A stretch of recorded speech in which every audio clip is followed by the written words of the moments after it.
talk me through the next section here. Tactical empathy. What's how do you use that? What does it mean? First of all, we put the word tactical in front of it to destigmatize the word, because in common usage the word is thought of as sympathy or compassion, and it's not. In usage, it's been convoluted and distorted. I can empathize. I've been there. I feel that way. I agree. That was not the original origin of the word or how it was meant to be applied. That was why I started collaborating with Harvard in the first place, because Bob Mnookin wrote in his book, empathy's not even liking the other side. It's not agreement. It's not liking. It's demonstrating that you understand. Now, and people equate understanding to agreement. In my terrorism days in New York, we're trying to get Muslims to testify against other Muslims in open court. And they were shocked by that, by a whole bunch of reasons. If you want to be proud to be an American, have an Arab Muslim who's in this country just trying to work really hard.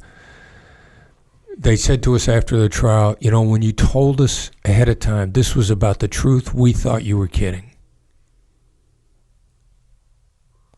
And having gone through the process, we realized that your system is about the truth.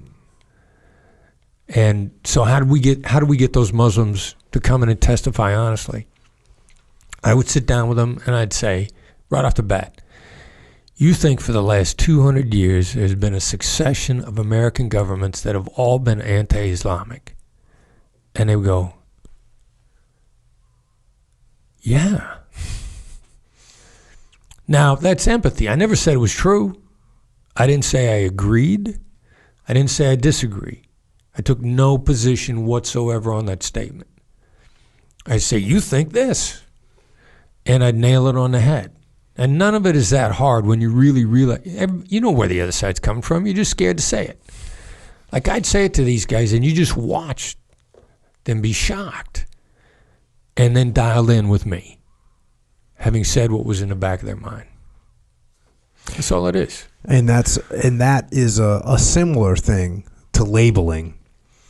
You say here, labeling is a way of validating someone's emotion by acknowledging it. Give someone's emotion a name and you show that you identify with how that person feels. It gets you close to someone without asking about external factors you know nothing about. Think of labeling as a shortcut to intimacy, a time-saving emotional hack.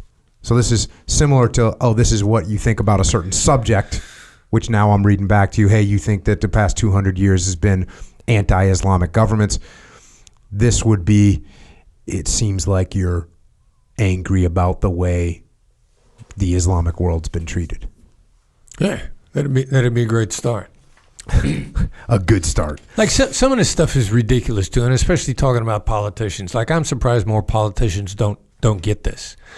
Mario Cuomo, Andrew Cuomo's father, Chris Cuomo's father, governor of New York. I saw him address a hostile crowd of African Americans that were waiting for Winnie Mandela. This is just before Nelson Mandela gets out.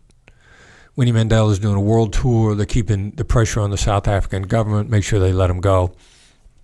She's in New York. Heavy-duty African-American crowd, almost all African-American.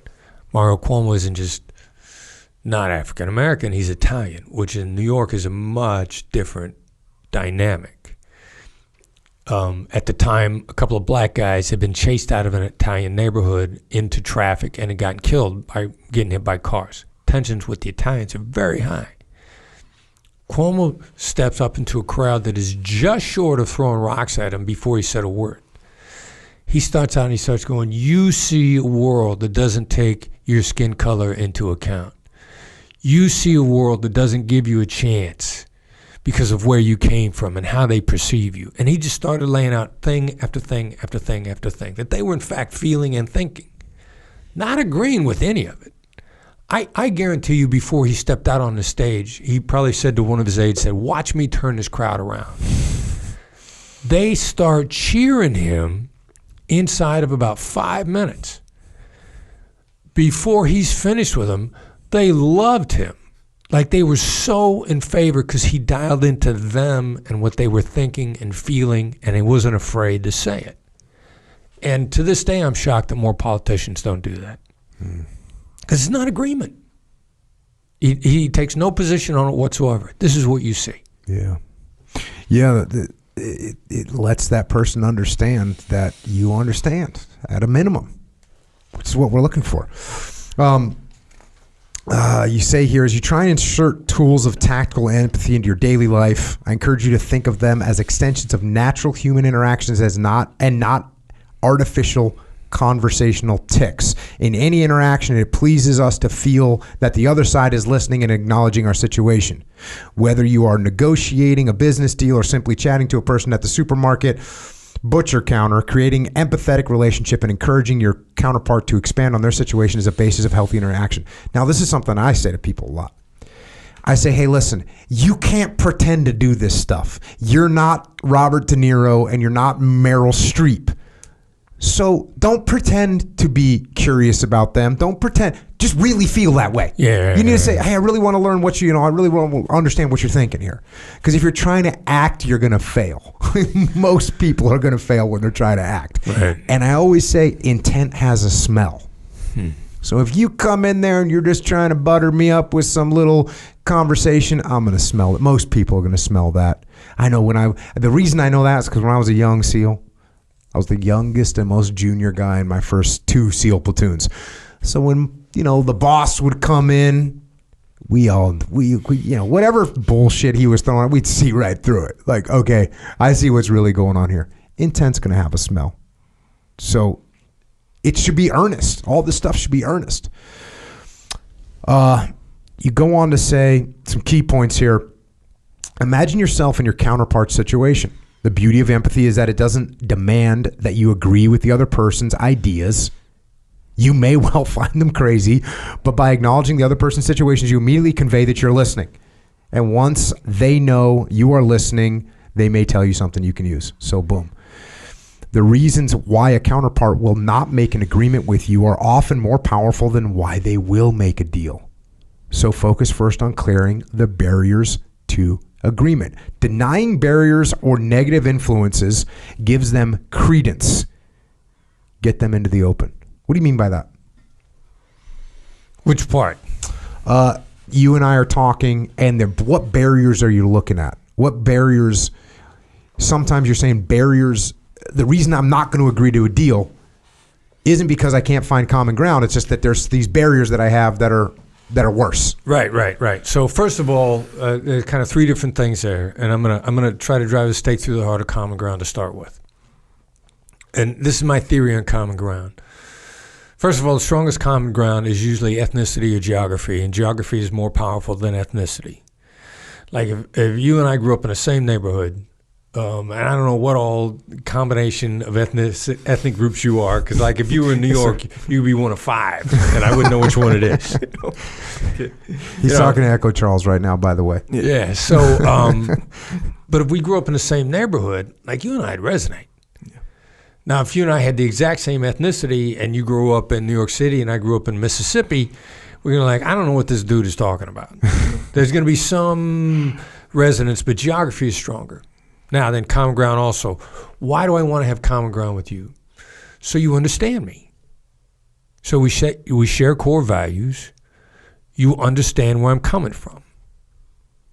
If I just demonstrate that I understand, I don't got to be from your neighborhood. Because what common ground is, does this guy or gal understand me? So that just shows somebody you understand, and common ground is unnecessary, not a barriers. Example, one of my favorites, Bob Iger's book, The Ride of a Lifetime. He's sitting down to negotiate what ends up being the sale of Pixar to Disney. At the time, Jobs hates Disney, seethes with hatred for Disney. And when I went to school, everybody writes up that purchases, it was obvious, it was a great move, it was great for both companies. Not how this thing goes down. Iger gets put in charge of Disney, he reaches out to Jobs because he knows there's been bad blood. Iger's been the number 2 guy at Disney for 9 years. Reaches out to Jobs and on some congratulatory thing, and Jobs immediately shoots back at him, how long were you Michael's number 2? Because he's blaming Michael Eisner. How long were you the number 2 guy? Well, this was all what was going down. Not willing to accept any compliment. So Iger says, let's talk about this. Jobs says, come on down. Yeah, you want to talk to me? Come into my backyard. Go to the Apple campus. They get ready to set out. Jobs wants to work off a whiteboard. Pros and cons. Offers the pen to Iger. Says, you go first. Now, Iger knows how much bad blood there is here. He is not anxious to say a word. And this is in his book. So he says, no, Steve, go ahead. Steve gets up. Jobs starts writing all the reasons why not to do it. All the barriers. He effectively does this approach on himself. And writes some nasty stuff about Disney. Like just short of out and out profanity, insulting, your culture sucks, you guys suck, everything about you is horrible, your children, everything. He's laying all this stuff out there. And he kind of gets done, and he looks to hand the pen back to Iger, who's not just crestfallen, because he just feels like he's gotten the stuffing kicked out of him. And he says, well, I guess there are a lot of negatives there. And Jobs looked back at him and says, sometimes the positive outweigh the negative. Because he deactivated all the barriers. They got all the barriers out. They got them out into the open air. They cleared their head by first discussing and just calling them out. Like, Bob Iger does not offer a bit of explanation for any of this. No, Iger never says, but that wasn't true, or but, oh yeah, nothing. He doesn't say a word. He just lets all the negatives get out there. And when he lets Jobs run the full course of the reasons for not doing it, then Jobs is left with the positives, which is in fact the way humans make decisions. You will reconcile in your head, how do you live with the negatives, deal with them, deactivate them, before you decide to do something. If you can reconcile all those negatives, as soon as you do, your brain then goes to the positive. And then the positive picks up this tremendous amount of velocity, having been unshackled from the negatives.